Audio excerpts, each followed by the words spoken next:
Hello, everybody. It's either good morning, good afternoon, or good evening, wherever you are in the world. Welcome to the Bolin Audinate live stream, where today we are joined by Kat Taub, one of my favorite Audinate people on the planet. That is not just me saying that for the benefit of the stream. Kat knows I actually mean that. Welcome, Kat. We're glad you're here. Hey Tim, I'm super glad to be here. Thank you for giving up so much of your time in the middle of a busy day. This is going to be fun. So as the plan is for us to be able to talk about Dante AV, what it is, what it does, AV Ultra, AVH. We're going to get to show you the products that Bolin has. We won't do a full demo of all of that, but you'll at least get to see Ultra, you'll get to see an H feed, and we're going to focus on Audinate's software tools, specifically Dante Studio, which has a brand new version I'm going to ask Kat to talk about here in a few minutes, and Dante Video Viewer. So we also intended for this to be interactive. That means you get to ask questions. We will answer them if we can. I think between the two of us, we should be able to cover most things, as long as it's about Dante AV. If you're going to ask for life advice or the best island in the Bahamas for vacations, I don't know. We may not be there for you, but we will. Tim might be able to answer well, that. I actually could. In some senses, I lived in the Bahamas for a while. But anyway, we will try to remember to pause between sections to catch any questions that seem really relevant to what we've talked about. So let's get right into it. I've introduced Kat, but Kat, first I want to say, for the benefit of our audience, I love your role at Audinate, because as product marketing managers, we get to interact a lot, but I'm not going to assume everybody in the live stream today knows who you are and what you do at Audinate. So let's just take a few minutes and let them know. Sure. Hi, I'm Kat. I am product marketing manager for the networked video line of products. So that includes all sort of flavors of Dante AV as well as the Dante Studio software. I joined Audinate about 5.5 years ago. I started as a technical sales engineer on the solutions team, who work with end users and integrators about speccing Dante solutions, including Dante Domain Manager.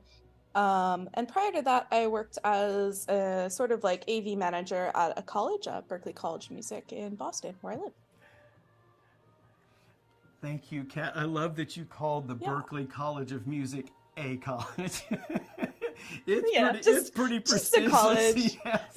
Yes. I just had to run like Atmos Studios. Oh my gosh, yeah, just those little insignificant things from Dolby. You are so professional. It's amazing. One of the things I was going to drop in there, because I don't know that a lot of the audience knows this. In fact, most of our peers in Pro AV don't. That I spent 40 years in. As a worship leader, minister of music. There's lots of titles for this, but for Pro AV purposes, it meant I went from just a piano or an organ to full-on digital audio with house mix, broadcast mix, multiple cameras, LED lighting consoles, all that kind of thing, which meant that I'd used Dante in the audio space for a long time, and was happily prepared to know what Dante AV potential was, and then to be in a position now where I get to put it into practice and use it. So I thought I'd just add that. All right. Kat, let's look at what we always do in a stream or in a video that I make. We show everybody the signal flow. So we're gonna do that. Let's go over to what is on the table today, and I'll walk you quickly through everything that's here and then what it's doing. So we are using, by the way, and I know Kat is, everybody's using Dante Audio, and you may assume that that's true, but I just wanted you to know it is. Kat is where she is, and we're using Dante for our audio. We have a D412 Dante AV Ultra native camera. We've got a D2-210H, a Dante AVH camera. We've got Dante AV Ultra encoders and decoders. We have a Blu-ray player that's doing 4K 60, which I'll point out here in a second. We have a switch. In our case, it's the Netgear M4250, and we have every single port full of that switch, which is kind of common for us. And we're using software today. So on this one PC laptop, I have Dante Controller, Dante Virtual Sound Card, Dante Studio, Dante Video Viewer, and whatever else is running today, but the machine is handling. And then we've got a PTZ controller. So that's the bulk of the equipment. Let me point out before I forget, Dante AV Ultra is capable of 4K P60 444 space, and so I just wanted to point that out. And then I'm going to go through a little bit more of the hardware, but before I do that, Kat, you are truly the expert here. I'd love for you to talk to our audience about Dante AV, just in general, and then in specific, you know, between Ultra and H. So let's do an overview of that. Yeah. Great. So basically the idea for us was to get a video product that worked just like Dante audio. So being able to configure your video and audio in one place in Dante controller, as well as send those routes from one place. Just make it really simple to do video and not have to open up a bunch of different applications when you want to run an event or a meeting or whatever you're doing with AV. So that's kind of the idea behind Dante AV. And then we originally built out Dante AV Ultra, which I kind of like to compare it as like the supercar of Dante, of like AV, and especially of Dante AV flavors. It kind of does that ultra high quality that Tim was just talking about. It also does subframe latency, so it's sort of visually imperceptible latency. So great for live events when you have someone on stage and you need to see the image behind them. You're going to be able to see that really clearly and without it causing any sort of like jarring effects. And then also it also stays in sync with the audio, so you get AV sync with AV Ultra as well. So that's all good and great, but sometimes, you know, you just need to like go to the grocery store and you don't need your like supercar to do that. You just want to have a Zoom call. You know, you want to set up to record your classroom for remote capture, lecture capture, or for your hybrid students. And for that, we introduced Dante AV-H. So that's a really cool solution because manufacturers can build it into existing networked AV cameras. And it just uses really popular H.264 encoding that's ultra light bandwidth. That's kind of the compromise you end up getting, where AV Ultra, super high bandwidth, but you get all that great features, where AV-H, you get low bandwidth, but not quite as high quality, and a bit longer latency. So you have a couple frames of latency.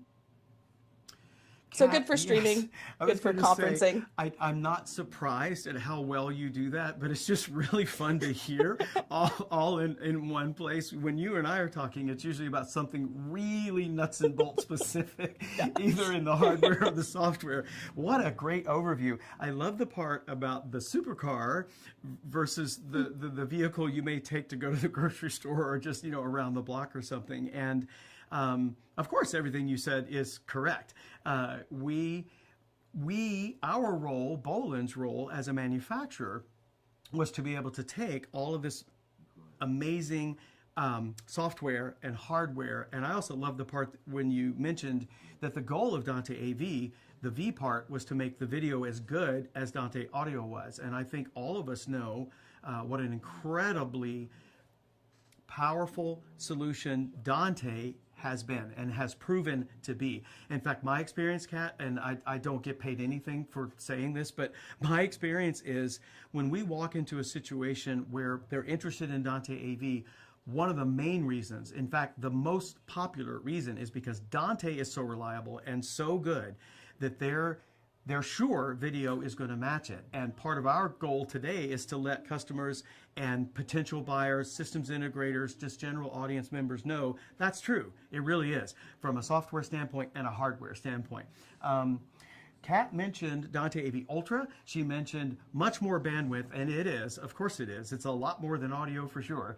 One of the things that Kat and I were talking about in the pre-show was a thing called bandwidth limiting. And in case I forget to mention it, one of the options within Dante Controller, in fact, I should just show it. Let me go to the device view of the sending product that's sending out this Blu-ray signal, right?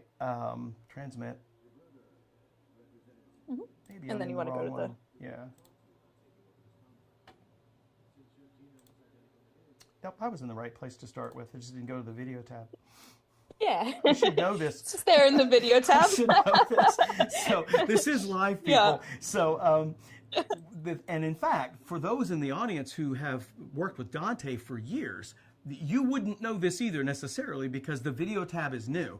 That is a part of Dante AV. And so that video config is exactly where the bandwidth limiting occurs. And so you can see that we have enabled it, and where that signal should be 700 megabits, I've got it limited to 4. And if you were looking right up on top of this monitor like we do with live shows, you would not have any clue that we had done that kind of limiting. JPEG 2000 and Dante AV Ultra do an amazing job with that particular thing. So since we're here at Ultra, I'm just going to turn the audio up a bit. So as you can hear, it's actually working. I'm laughing. Maybe Kat is too. I don't know. We've done a lot of shows together where we're at the same place, and for Dante Connect, we used this movie for every single one, and we played it for, I don't know, 6-8 hours a day. But just to illustrate the stability, and that's why I'm bringing it up, the stability of Dante AV Ultra, even when you're sending a 4K 6444 signal like we are, it stayed up all day and worked just great. Yep. So that's... And Bolin did some like magic with the fans to make it not like overheat. Thank you for mentioning that, Kat, because we did. Now the audience can't do this, but this machine is this encoder has been up for hours. I mean hours, and it's warm because it's doing a whole lot. But we did some very, very special engineering magic on the inside to really handle heat dissipation and make sure that that the customer would have a really, really great response. So from a workflow standpoint, I'll just quickly mention, we've got the Blu-ray player here. It's being encoded and then put onto the Dante AV network with this cable. It's coming through the switch out to this is the D20S, it's got the SDI out. This is the decoder, and then this HDMI cable, that one, is running to this monitor, and that's how the video is being displayed. So encoded onto Dante AV, routed through Dante controller. It's just a simple subscription. That's all you do. Then being decoded here and sent out to the monitor. And then obviously we ran the audio. We subscribed it to the speaker, right? So that's one of the other great things about Dante AV is that it works just like the audio does. You can have subscriptions. You can pair with audio coming from any Dante source on your network. And in fact, our mixer is also sending a feed out, which we've subscribed in multiple ways. So that's Dante AV Ultra, not a full overview, but just so that you can see it and you can know the products that Bolin has. Then there's one more, and that's this guy right here. That is the D412. Let me bring it up, which is the Dante AV Ultra native camera. Now what I'm going to do, let's switch to the computer view a second so I can show people what's going to happen. Right now, this is Dante Video Viewer, which in conjunction with Dante Studio, which we're going to go over in more detail, is how you can take a Dante AV Ultra Flow or a Dante AV H Flow and send it to a computer. That's all that's happening here. This is software that's decoding this signal flow. Right now, it is subscribed to the H camera, and I'll show you that as soon as I can find. There it is. It's subscribed to the H camera. So if I move the H camera around, I don't want to move it too far because you'll see too much behind the curtain, Kat.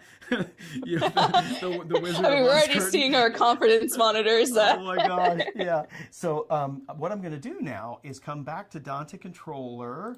I'll go to full screen, and I'm going to, here is the Dante AV H camera. I'm just going to move across and swap this over. Now, Kat, I so much want to talk about what's going to happen in the background, but just remind me not to forget when we get to Dante Studio, because this is a significant difference in the latest release, and let's not forget that. Audinate just announced a new version of Dante Studio, and so I'm going to ask Kat to talk about that. But I'm just going to change the subscription from the Dante AV H to the Dante AV Ultra camera. Then I'm going to go back now, and I'm going to move the Dante AV Ultra camera around.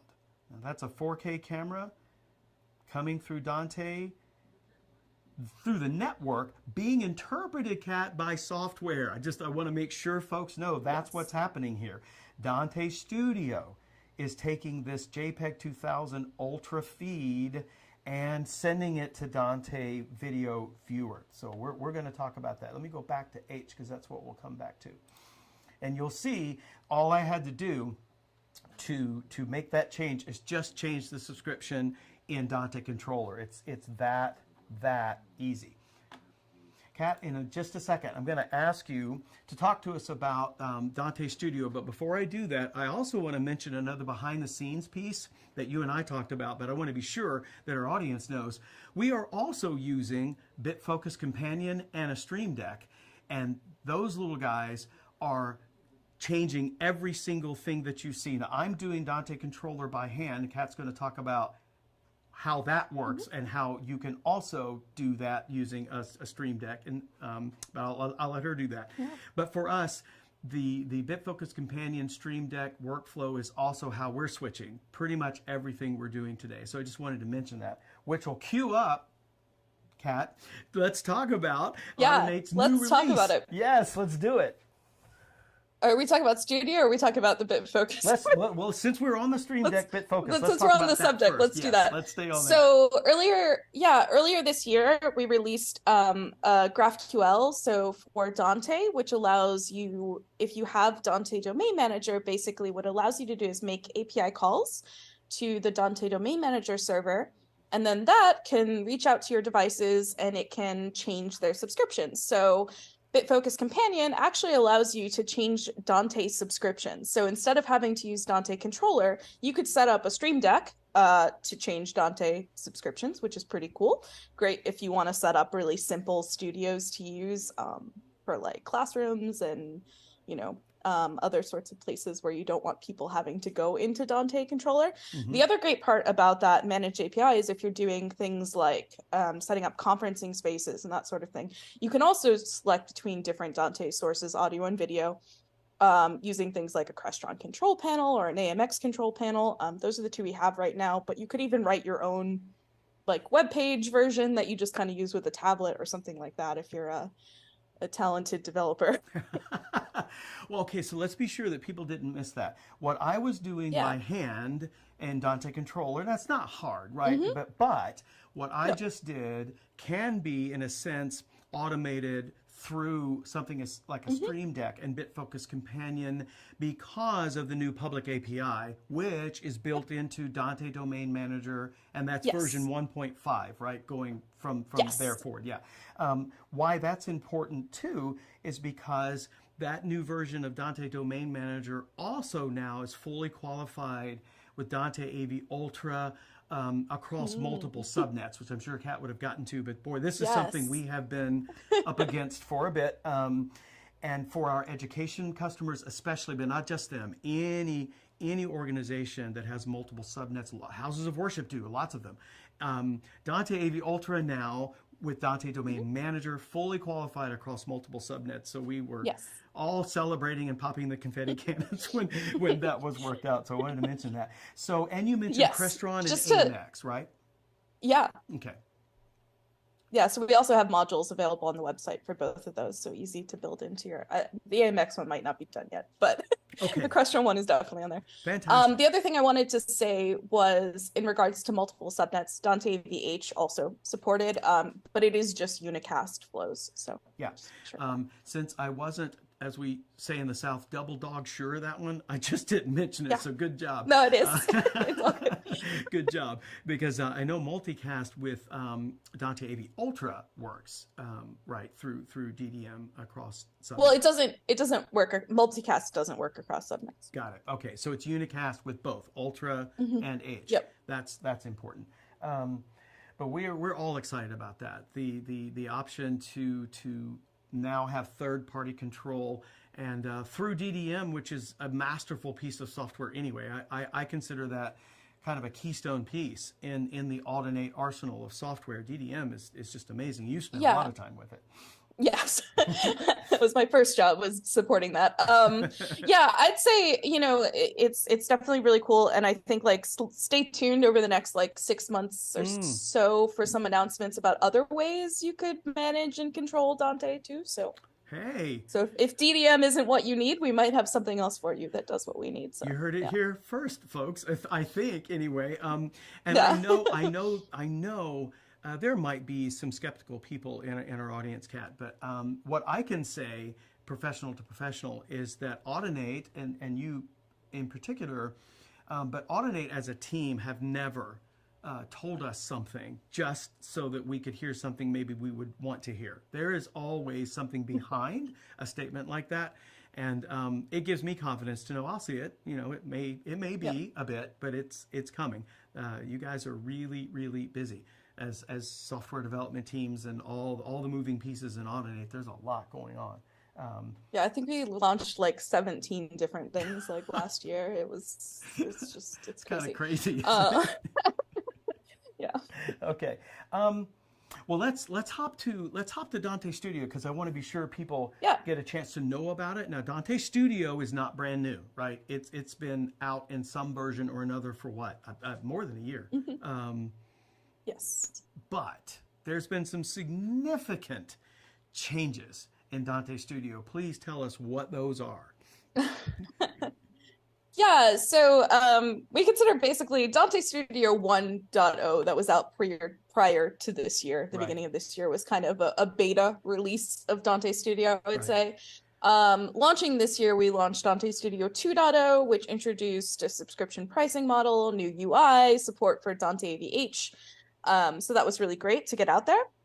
And then this latest version of Dante Studio now supports all of that still. But some cool things are, as Tim showed you in Dante Controller, it actually recognizes whether the camera is a Dante AV Ultra or Dante AVH camera, and you can like seamlessly switch between them now. So if you're trying to view multiple cameras on your network and you do have Dante AV Ultra and Dante AVH cameras, you can just really easily go in and view them, which is kind of nice. No more drop-down menu and having to like stop the subscription and start it again. Right. So that's pretty cool. The other thing we introduced is lower pricing, which everyone loves. Now it's $25 for the whole year, so about $2 a month, which is pretty reasonable. I feel like I pay a lot more for other apps that are less useful. And and the other thing is just some improvements to Dante AVH. So latency, much lower. I think we went from like over 100 milliseconds to under if it's a 1080p camera, which is really good. So you're only getting a couple frames of latency. That's kind of where we're at. We're still iterating and developing on it. So definitely stay tuned. What is Dante Studio? I feel like we should maybe talk about that. Yes. So it allows you to bring your Dante AV Ultra or H video streams into your computer. Tim showed Dante Video Viewer, which is a standalone app, but you actually can do some other stuff with it as well. Dante Video TX, which is on the screen right now, allows you to share your screen out to the network. So if Tim wanted to share his screen, I'm not going to make him do it right now because we haven't tested it. If Tim wanted to, he could share his computer screen to that monitor behind them. So if you had this in a podium in a classroom or at an event, you could then share a decoder attached to a display or to a projector. You could share your screen, and it's super high quality with the JPEG 2000 codec. So it looks great. Out, and it also is pretty low latency as well. Obviously the computer adds a little bit more than the hardware itself, but it's still super low. You wouldn't feel it wouldn't feel unnatural to you. And then so that works with Dante AV Ultra, and then the other side of that is Dante Video RX, which allows you to receive video directly into applications. So it shows up as like a camera source or a video device in things like if you're doing streaming or recording, OBS, vMix. If you're in Zoom, it shows up as a video source in Zoom or Microsoft Teams or in whatever sort of application you're using. It basically just requires a direct show interface that the application recognizes that. We have a question. Are the feeds so pretty useful to bring in that video without needing an extra like encoder or decoder. Okay. Kat, we did get a question. Read that to me again, Sapan. Are the feeds to Dante Studio using a decoder? Oh, so The question is, are the feeds to Dante Studio using a decoder? And the answer is, well, yes, as long as you know the decoder is Dante Studio, right? Yeah, the decoder is Dante Studio. That's a great question, though, because it's easy to miss that fact. The answer, hardware decoder, no, which is it's a great question. No, it's not using a hardware decoder, and that's kind of the point, is that Dante Studio now becomes your decoder. Let's go back to transmitter a minute, because Kat mentioned this. I'm not sure people would have caught it. If you want to change to a different codec for the transmit right now, you can't. It's just JPEG 2000 for the screen share. So when you're sharing your computer's display, that's only going to be Dante AV Ultra, right? And then on the receiver side, Kat went over this, but I don't know that they can appreciate that you don't have to select.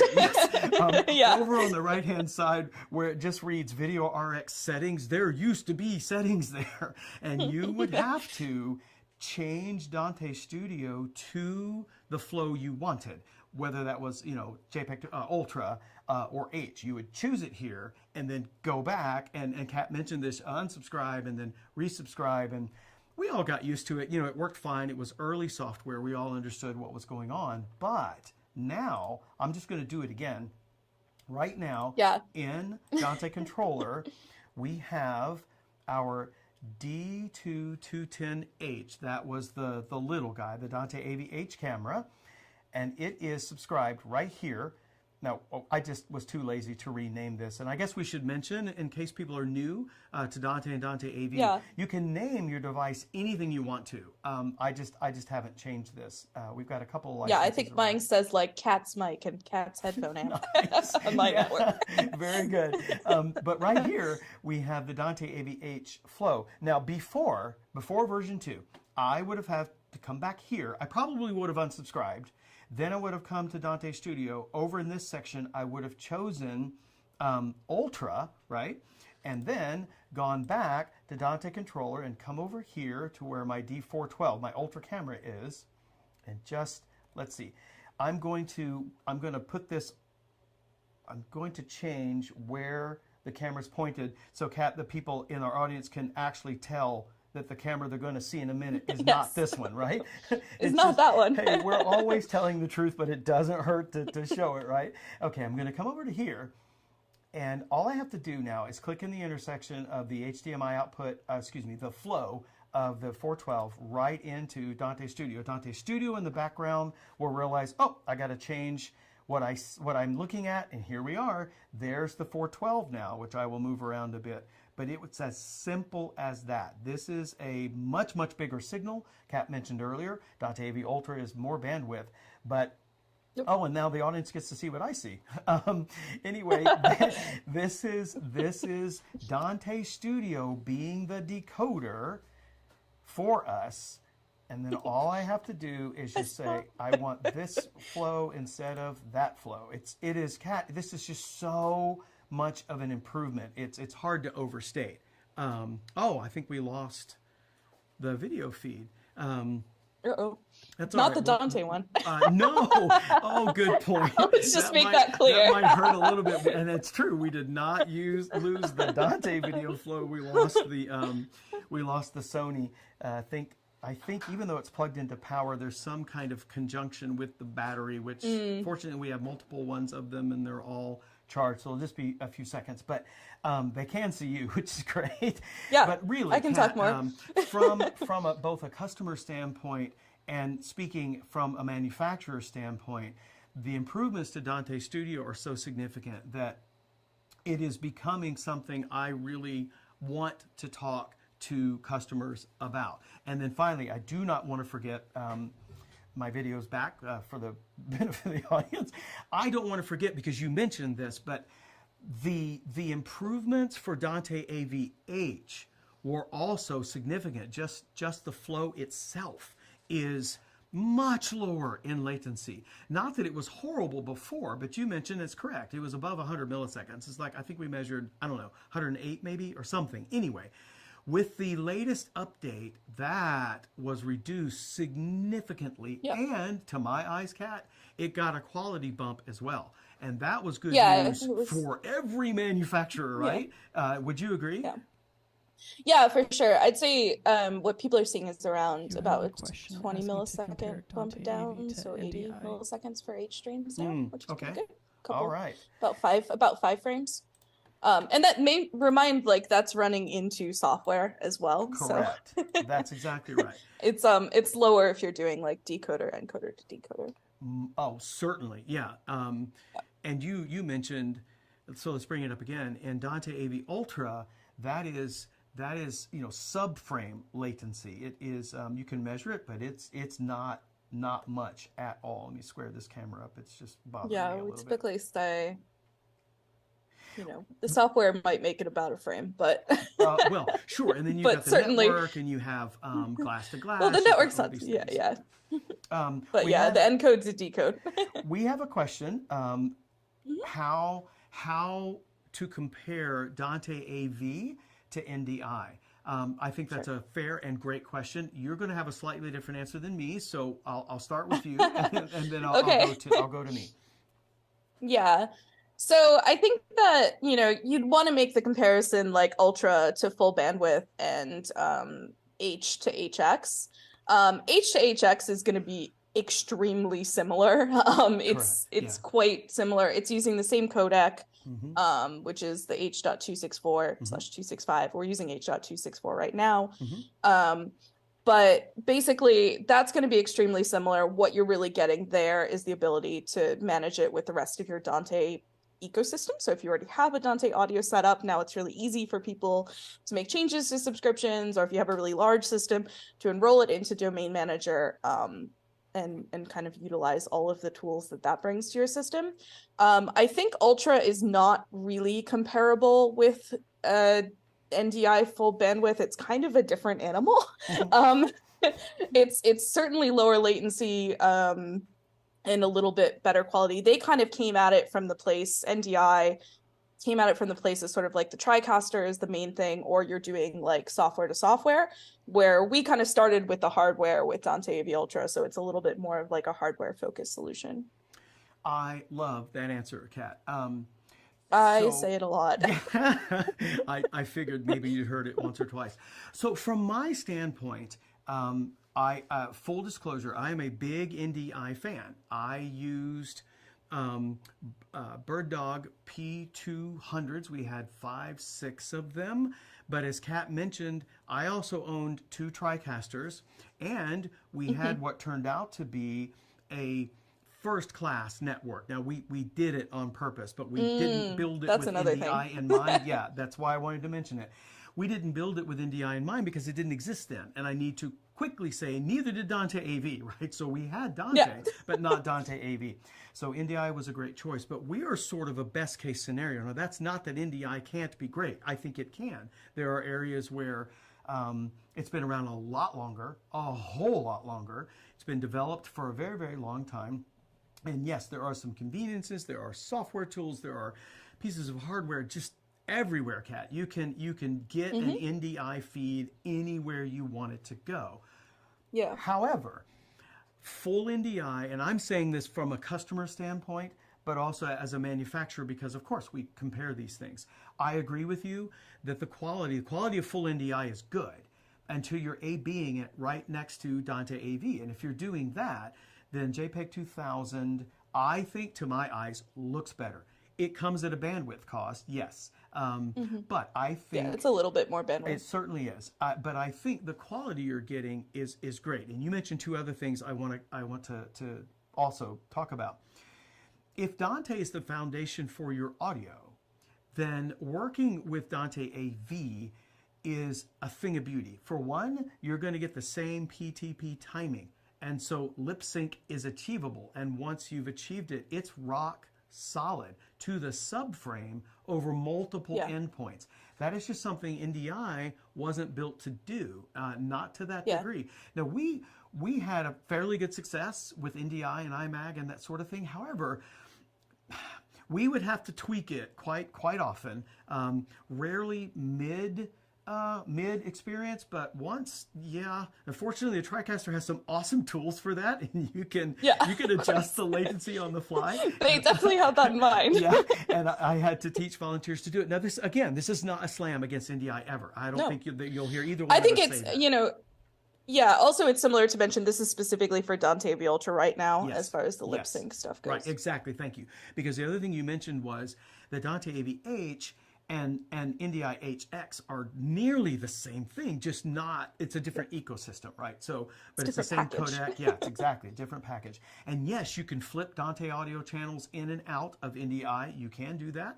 And, but working natively in Dante and Dante AV, I think is just a smoother experience. Now, the caveat I would add is that NDI, because of all that long development time, NDI tools, Kat, you're familiar with these. They are astonishing. They are so Yes, good. I have a whole lovely comparison of my own that I'm not sharing with anyone. Yes, of course. And then but our audience is going to point out, and they're all free. Yeah, that's fair. But I also think that what Audinate has built in this short amount of time tells me, from a customer standpoint, that you are serious about this and that you know what customers, broadcasters, live venues, houses of worship, education, what they're going to need, and you are actively working on it. And every product now that I use from Audinate has been really good. Yeah. Is there anything else you'd like to add to that? Yeah, I think when you mentioned the network, that was another thing where you can run the Dante video on the same network as your Dante audio, which is kind of nice. Like your same VLAN, not like you wouldn't need totally separate networks, right? But in the same VLAN, it's kind of designed to work with your Dante audio, which would be another thing that's quite important. Yes, I totally agree.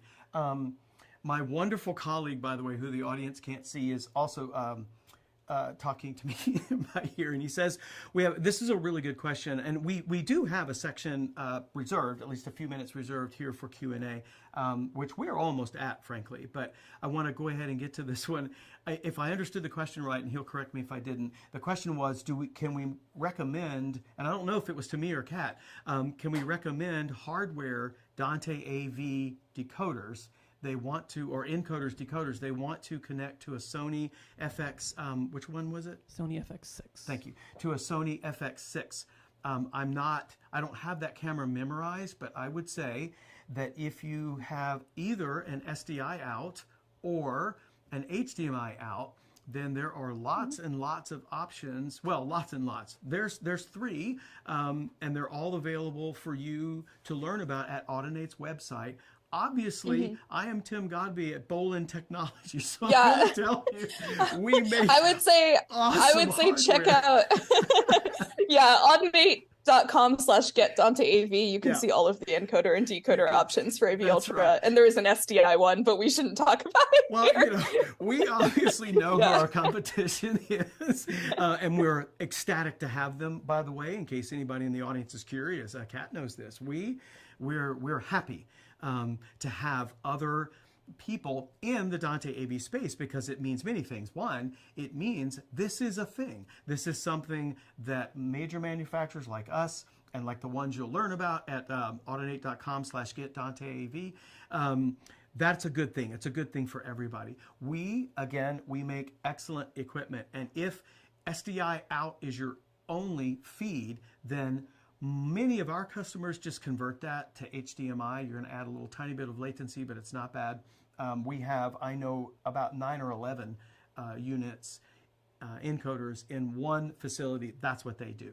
But there are others who've done a little bit of work for SDI, so you can find out about that. And of course, we have SDI on the decode. We've had that since we introduced our transceivers. So hopefully that answers your question. The great thing, and the great thing about the Dante products is that the Dante AV Ultra are all interoperable between whatever. So like, if one manufacturer has an encoder that you want, you can still use the Bolin camera, you can still use the Bolin decoder, whatever. And they all work together. Like the rest of your Dante audio system. That is so well said. That's why there's more than just me on this stream, right? Because this is 100% true. Every single Dante device we plug into our network here in the studio works. It's immediately available in Dante Controller, and I can use the audio from that device with my video flow. I can subscribe them at will, and in multiple places, by the way. I can take that feed and send it out, multicast, at least in our network for sure. We got a question, Kat, about, the question was, do you need additional licenses for what's upon? I'm sorry. Additional licenses for Dante to use third-party controllers. I think I have it. Yeah. Additional license for Dante to use third-party controllers. Kat, I'm going to let you take that one. No, so the only thing you need is the Dante Domain Manager server, and then the modules to run are all free. So DDM is the cost, and then everything else is free. That's right. And sure, DDM is the cost because it's Dante Domain Manager. And you mentioned this, but I want to bring it up again. And this is going back also to the comparison to NDI, but just as a matter of fact, Dante Domain Manager is a granular permission security, not just that, but alert environment. And so we get customers who want to know, well, how do I know? I've got a big network and a lot of things. How do I know if something's not working correctly? And my answer, Kat, is, well, DDM, because it's going to report to you any problems that it sees across your network, right? And then you can, the level of permissions and who can do what and who can make what kind of changes, I think almost down to like the individual granular level. It's crazy what you can. And I don't know of any equivalent to that in any other AV over IP solution. Now there might be, but I'm just not aware of it that can give you that much flexibility and control and security and alert. That DDM's it's just a great tool. Really, really good tool. Wow. Kat, we had planned for about this much time, I think. And I could talk to you all day, frankly, because you're just a lot of fun to talk to. I want to point out to those in the audience, we have very easily been flipping back and forth between Ultra, between H. I have changed subscriptions back and forth, and I've done it live with no nerves because I do this all the time, and I have high confidence both in our products, but also in Dante Controller and in Dante Studio. So I don't want to leave that unsaid. I want to mention, I just briefly kind of brushed over the switch, and you were nodding your head. I'm not sure everybody could see because I think I was full screen. I can't emphasize enough how important a really qualified switch is for Dante AV. Now, Dante has always had quality of service, best practices, and some of those things. But Dante AV is more bandwidth and is a slightly different animal. And so I always encourage people to really take good looks at the switches they're using, do the math literally for the bandwidth flows you want, get really good backplanes, 10 gig, and then have 10 gig uplinks. And that usually is the answer to just about everything. Do you want to add anything to that, Kat? Because you have more experience than I do. For sure. I think one thing, like, with Dante audio only, like if you have a really small network, you can be like, I can just use unmanaged switches and everything's fine. Yes. Can't really do that with video, especially AV Ultra, but also even with H, because of like, you want to prioritize like the clocking for your audio over the video streams no matter what. Right. So you do want to make sure that your switches have IGMP snooping configurable, because it's pretty frequently that your video streams are going to be multicast if you're sending them to more than one place, as well as making sure QoS is configurable so that you can prioritize the Dante clocking so your audio devices don't mute on you. You don't want that. But I also think, as far as AV Ultra, like definitely stepping up if you're going to be doing a lot of like cross switch video, stepping up to those 10 gig uplinks is really important. It's less so if you're not going to be doing that, like if you're just using it in a single room, but it's nice to have that option, right? We obviously don't recommend any specific switches besides saying like something decent that's manageable is really what's important. So, it can, like, you don't need to go in and install, like the Netgear switches are excellent. Like if you don't have like an already installed infrastructure, and you're just like running a live show or something, they're so easy to configure, so easy to set up, which is great. But but if you have that installed infrastructure, Dante can probably be run on it. And that's the other thing with Audinate, is like we do have support that can help you, and our support team is like ever growing. Now we have like we used to be like 2 people, and now we have like 7. So across the globe, so in any time zone you're in, we can help you out. So Kat, I should give you the opportunity to mention as well that Audinate has rolled out some new master classes, right, where you have an opportunity for some in-depth learning in Portland, Oregon. So that's on Audinate's website as well. They should go and check that out. I know the person heading up those programs, and I like him a whole lot. And I've been looking at the curriculum, and it looks fantastic. Kat can't recommend specific switches, but I can. So if you want to email me, I will tell you what I think. Fine. However, I have seen Dante AV and experienced Dante AV Ultra working on multiple brands of switches. So there's no single one, but I will affirm that the Netgear Pro AV line, like specifically the M4250s and now the 4350s, they have done all of the hard work for configuration. Kat said it's super easy, and it is. You make one choice in a drop-down menu, and that's it. Your switch is completely configured for proper Dante AV. I also agree over multiple switches, and when we're at trade shows and not as much Dante Connect, well, the previous Dante Connect, that means something new now. I just realized. But when we are at trade shows, we are always using multiple switches. So 2, 3, 4, and those uplinks are super, super handy. I think we have one more question, Kat, that we're going to have time to get to. So I'll let Sapan tell me what it is. There's cameras on the test that are pretty large. Do they have to be this big to retain their production quality and network functionality? Wow. That is, congratulations to whoever asked that question, because I've never been asked that before, ever. And really? I love that. So the question was, and everybody in the chat can see it, but these cameras seem large to the person asking the question. And then the follow-up is, so do they have to be that large in order to have proper quality over a Dante AV network? I guess the only the answer I'm going to give is these cameras don't look really, really large to me, except for the base, and that may be what they're talking about. For the Dante AV Ultra cameras, that was a design choice Bolin made early on. Does that mean that there will never be any other design for a Dante AV Ultra camera? Of course not.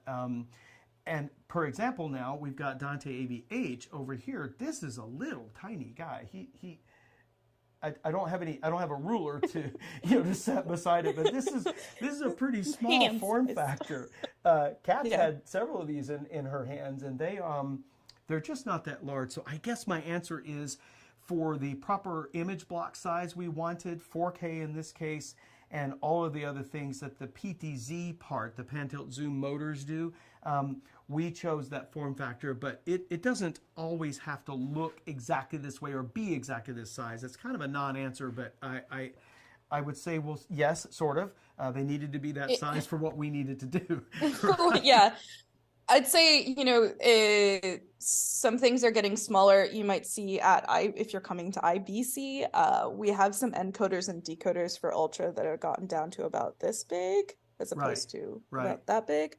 So that could also mean smaller camera form factors as well. One thing on the horizon. Yeah, one thing I should mention, because this camera is from the very first Dante AV spec. Internally, we refer to it as a PDS, but the JPEG 2000 codec does a marvelous, almost magical job. It's what you see, frankly, when you go to movies these days. If you go into a movie anytime recently, you're probably seeing JPEG 2000, at least up till recently. But that is a beast to encode and decode. And so for us, heat dissipation was a big deal. We talked earlier about what we're doing on the transceiver side, but in the camera side, we needed heat dissipation space as well. And so part of the size has to do with that. And as changes or iterations or whatever happen in the Dante AV universe, I can also, as you were mentioning with the encoders, decoders, I can imagine that we'll have options that perhaps we didn't have at that time. So that's a really excellent question. Sapan, do we have any more? Yeah. You have 2. Okay. One, We've got two more. How many video feeds could a 1 gig network switch handle? Oh, that's a great question. Kat, are you seeing that one? How many simultaneous feeds? And I'm assuming they mean Dante AV Ultra. The questioner doesn't say, because that's two different answers, right? Yeah. For Dante Well, AV, it also go ahead. It also depends on if you're doing like 1080p or 4K. It sure does. So there's so many caveats in that. I can tell you what we do, which is routinely I can have 1080p, for instance. I can put 3, 4 simultaneous feeds easily in the switch that's right beside me. I've done it many, many, many, many times.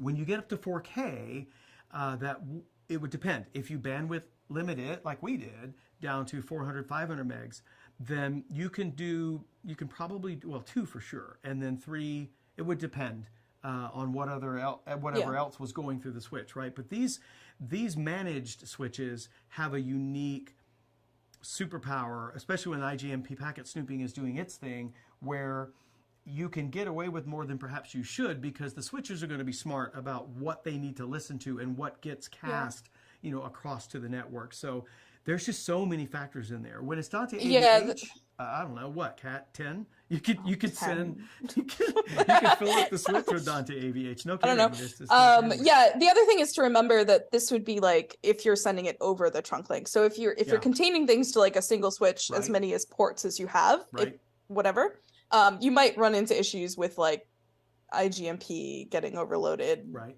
But I don't know at what point that happens. That's like a question for Netgear, it feels like. Right. But like, yeah, so across the switches, at trade shows, we normally use the 1 gig switches. So I normally don't do more than 1 video flow across it, and that's at 4K. Right. But at 1080p, you could reduce that. I've done more than 1 at 1080p, so 3 or 4 is fine. Yes. Just making sure you're definitely capping that bandwidth. Right. You could also set up a link aggregation group so that two ports, so you can get 2 gigs over if you need multiple feeds. Good point. Yep, I'd forgotten about that. I agree, Kat. We do routinely 3 or 4 1080p flows all the time. That I don't ever stress about. When it gets to 4K, I don't think we've done more than 2 out of a single switch. But then we're uplinking multiple switches, and so that really opens up what your options are for how many flows. So it's a great question. We have one more. Are there variants of the encoders and decoders that allow multiple camera inputs into an encoder, and a decoder interprets the output to multiple video signals? Man, that's like the holy grail, isn't it, of hardware? Kat, to my knowledge, that answer is not yet. I'm not aware of any encoders that will do multiple encoders. We were talking about form factor a little bit. So there's a couple things on the horizon that I think will make that happen. Right now, it's just a 1-to-1 encode to decode. There's a few things like the way you could do it is different, right? So you could have one that accepts that has like multiple actual like chips in it to do the decode, or you can use multi-view. So there's solutions to both of that on the horizon, but not quite yet. One of the many things I like about these questions is the people asking them, not only do they have really, really great imagination, these are practical things. These are things that when you're out there in live performance or classrooms or whatever it is, these are things that are super helpful to have, and that some other AV over IP solutions can offer in different ways. And so Kat and I both have to be a little careful about what we would say in a forum like this, but you can be sure that a company like Audinate and Bolin are not going to do a one and done. They're not going to say, well, here you go, Dante AV World. We love it. Let's go. We do love it, and it provides very, very practical, workable, excellent solutions. But nobody's just going to rest on their laurels and not continue to improve and iterate. So to everybody in the audience and all the folks who ask questions, that may be your best answer. Kat, this has been fun. I knew it would be, so I don't want to sound like I'm surprised that it was. But I want to say thank you to you personally. I know how busy you are. You're 3 hours different in the time zone too. And for our European viewers, thank you so much for staying up late wherever you are in the world. I'm glad that you're here. For those that ask questions, thank you. And Kat, is there anything that we didn't cover in the context of the live stream that we should have? Is there anything you can think of that you'd like to add or at least to address? I don't know. I don't think so. I think we're good. Okay. You know, just thanks Yes, for of coming course. and checking it out. And yeah, we also have our site for end users. It's just audinate.com/getDanteAV, which Right. kind of goes into products that are available and or will be available shortly, as well as just a little recap of like what each of Dante AV Ultra does versus Dante AVH. Absolutely. And to your point, Audinate.com is a great resource anyway. There is so much on that site. And if I may, I'd like to also say BolinTechnology.com is another really great resource for Dante AV. We have a lot of video content, so a lot of overviews, specific things. How do you do this? How do you do that? I did a Dante controller deep dive that, congratulations to anybody that makes it through that whole hour and 5 minutes, but it does have chapter markers. Wow. And so you can go right to the, but our point was for Bolin, and because Audinate has the same DNA, for Bolin, education is really important, and we want people to know what these solutions are and how they work and how you can get the most and the best out of them. So I've done a fair amount of best practice type content just based on our experience, but I highly encourage everyone to go to audinate.com, get Dante AV, or just look around the whole site. It's really great. And Bolin Technology. And on the topic of and then on the topic of training, our Dante AV elective just got certified for 1.something.5 maybe or 2.5 RU credits for CTS. So if you're looking to get those credits in for your CTS, you can go take the Dante AV. Good point. There will be several people in the audience that'll matter to. And the Dante training and now Dante certification version 2 includes Dante AV. So that is just fantastic certification to go through. When a customer is talking to us or a systems integrator and they tell me, yeah, we're Dante level 2, everybody, and then we got that one that's Dante level 3, I relax a little bit because I know it's going to be an informed conversation. So I highly recommend those. Okay, well, again, I'm Tim Godby with our special guest, Kat Taub. Kat, thanks again so much for joining us, for your time and all this informative stuff, because you know everything about everything that I've ever needed to know, or if you didn't, the one or two times you sure knew who did. And so I appreciate that. Professional to professional, you are a joy to work with. For everybody in the audience, thanks for joining us so much. The replay will be available, I guess, almost immediately. And remember, bolintechnology.com, audinate.com, and we will see you. I'm not sure when the next stream will do, Kat, but hopefully some other time in the future we'll have some exciting things to talk about. We'll get together again and do that. All right. Cool. Sounds great. Thank Goodbye, everybody.